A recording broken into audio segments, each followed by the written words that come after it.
अमृत काल का ये पहला बजट विकसित भारत के विराट संकल्प को पूरा करने के लिए एक मजबूत नींव का निर्माण करेगा। ये बजट वंचितों को वरीयता देता है। ये बजट आज की एस्पिरेशनल सोसाइटी, गांव, गरीब, किसान, मध्यम वर्ग सभी के सपनों को पूरा करेगा।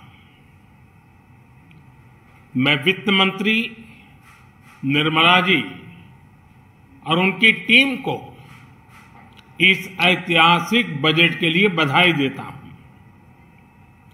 साथियों, परंपरागत रूप से अपने हाथ से औजारों और टूल्स से कड़ी मेहनत कर कुछ न कुछ सृजन करने वाले करोड़ों विश्वकर्मा इस देश के निर्माता हैं। लोहार, सुनार, कुम्हार, सुथार, मूर्तिकार, कारीगर, मिस्त्री, अनगिनत लोगों की बहुत बड़ी लंबी लिस्ट है। इन सभी विश्वकर्माओं की मेहनत और सृजन को देश इस बजट में पहली बार अनेक प्रोत्साहन योजना लेकर के आया है। ऐसे लोगों के लिए ट्रेनिंग, टेक्नोलॉजी, क्रेडिट और मार्केट सपोर्ट की व्यवस्था की गई है।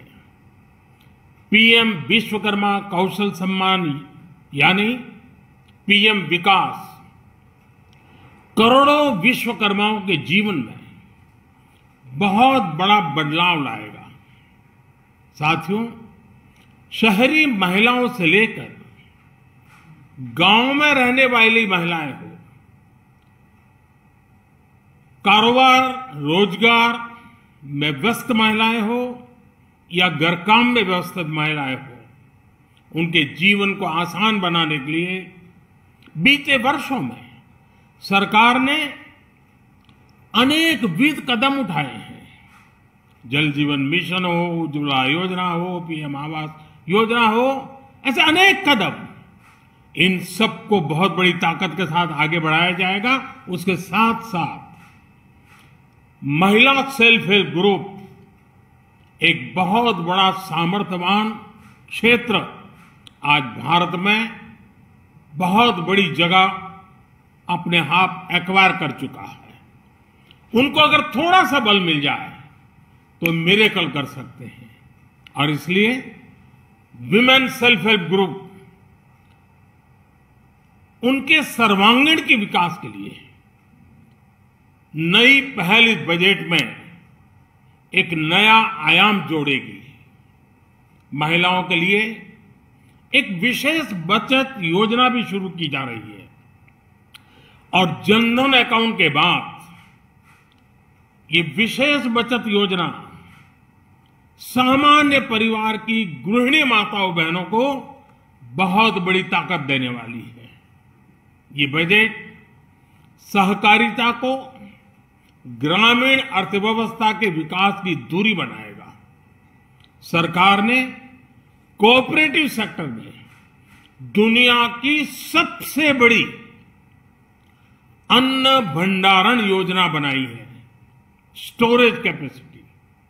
बजट में नए प्राइमरी कोऑपरेटिव्स बनाने के लिए एक महत्वाकांक्षी योजना का भी ऐलान हुआ है। इससे खेती के साथ साथ दूध और मछली उत्पादन के क्षेत्र का विस्तार होगा। किसानों, पशुपालकों और मछुआरों को अपने उत्पाद की बेहतर कीमत मिलेगी। साथियों, अब हमें डिजिटल पेमेंट्स की सफलता को एग्रीकल्चर सेक्टर में दोहराना है। इसलिए इस बजट में हम डिजिटल एग्रीकल्चर इंफ्रास्ट्रक्चर की एक बहुत बड़ी योजना लेकर आए हैं। आज दुनिया इंटरनेशनल मिलेट ईयर मना रही है। भारत में मिलेट्स के अनेक प्रकार हैं, अनेक नाम हैं। आज जब मिलेट्स घर घर में पहुंच रहा है, पूरी दुनिया में पॉपुलर हो रहा है, तो उसका सर्वाधिक लाभ भारत के छोटे किसानों के नसीब में है। और इसलिए आवश्यक है कि नए तरीके से उसको आगे ले जाया जाए। इसकी एक नई पहचान, विशेष पहचान आवश्यक है। इसलिए अब इस सुपर फूड को श्री अन्न की नई पहचान दी गई है। उसके प्रोत्साहन के लिए भी अनेकविध योजनाएं बनाई गई हैं। श्री अन्न को दी गई प्राथमिकता से देश के छोटे किसानों, हमारे आदिवासी भाई बहन जो किसानी करते हैं, उनको आर्थिक संबल मिलेगा और देशवासियों को एक स्वस्थ जीवन मिलेगा।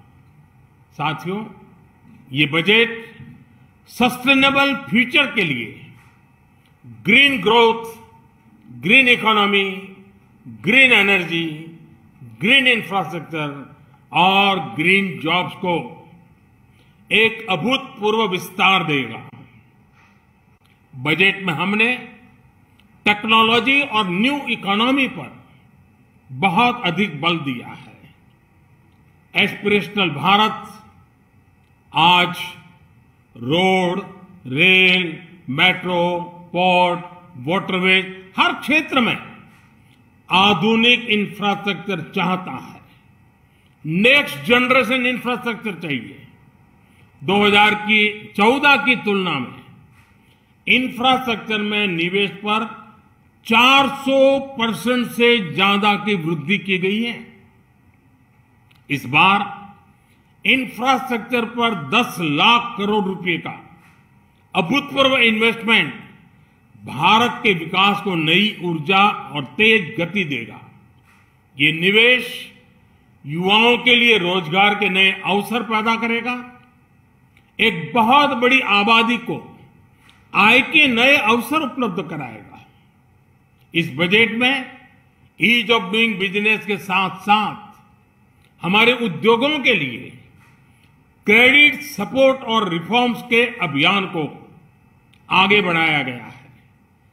एमएसएमईज के लिए 2 लाख करोड़ रुपए के अतिरिक्त ऋण की गारंटी की व्यवस्था की गई है। अब प्रिजम्पटिव टैक्स की लिमिट बढ़ने से एमएसएमईज को ग्रो करने में मदद मिलेगी।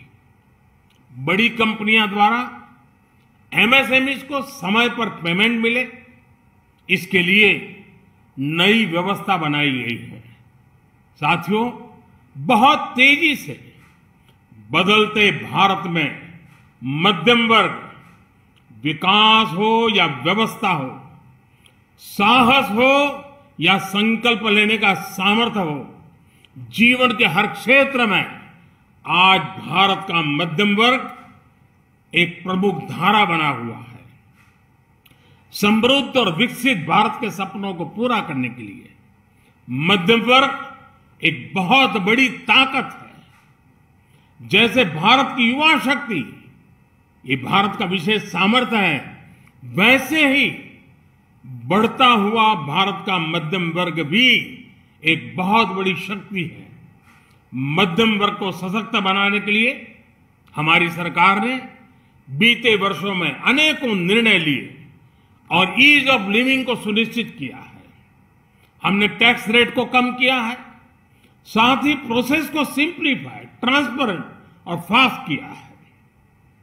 हमेशा मध्यम वर्ग के साथ खड़ी रहने वाली हमारी सरकार ने मध्यम वर्ग को टैक्स में बड़ी राहत दी है।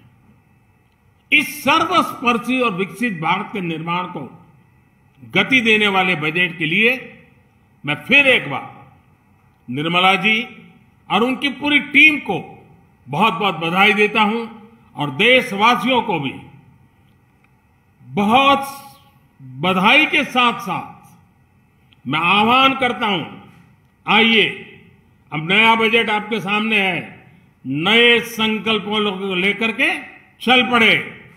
2047 में समृद्ध भारत, समर्थ भारत, हर प्रकार से संपन्न भारत हम बना के रहेंगे।